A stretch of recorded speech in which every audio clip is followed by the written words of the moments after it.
This game got a 30 out of 100 from one reviewer, who called it the worst game of the year. Another gave it a 7 out of 10 and recommended it. That's not a mistake. The Relic First Guardian might be the most divisive game of 2026. So let's cut through the noise and figure out who's actually right.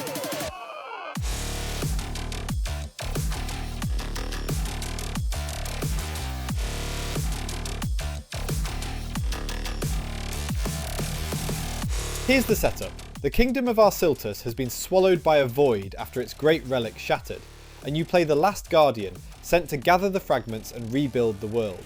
On the surface, it's generic dark fantasy, but there's one thing almost every reviewer agreed was genuinely interesting.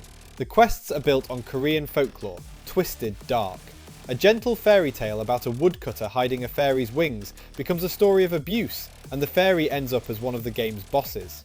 That folklore angle is the most original thing here. Now the combat, and this is where reviewers split hard. It's not really a Soulslike, despite the marketing. There's a stamina bar, but attacks don't drain it, there's no death penalty, and no souls to lose. It's closer to a hack and slash. And here's the thing, when it works, multiple reviewers said the combat actually feels punchy and satisfying. Even the harshest critics admitted there were build combinations they enjoyed, thanks to a system of relics that reshape your abilities.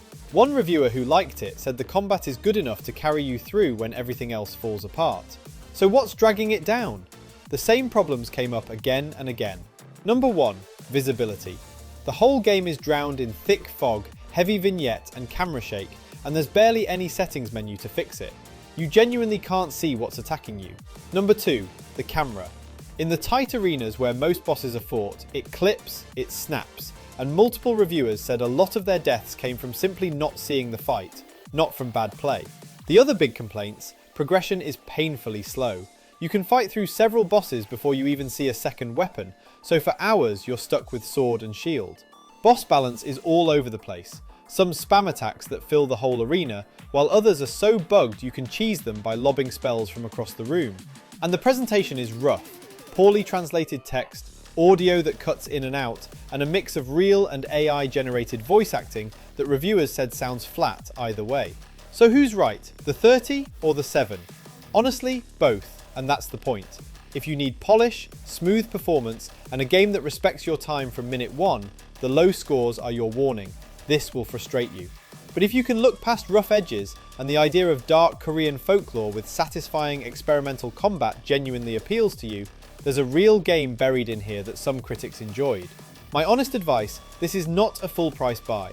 Wait for a sale, wait for patches, and go in knowing exactly what you're getting. And if you're on the fence, watch actual gameplay first, because this is a game you have to see moving to judge. Hit subscribe for more honest breakdowns like this.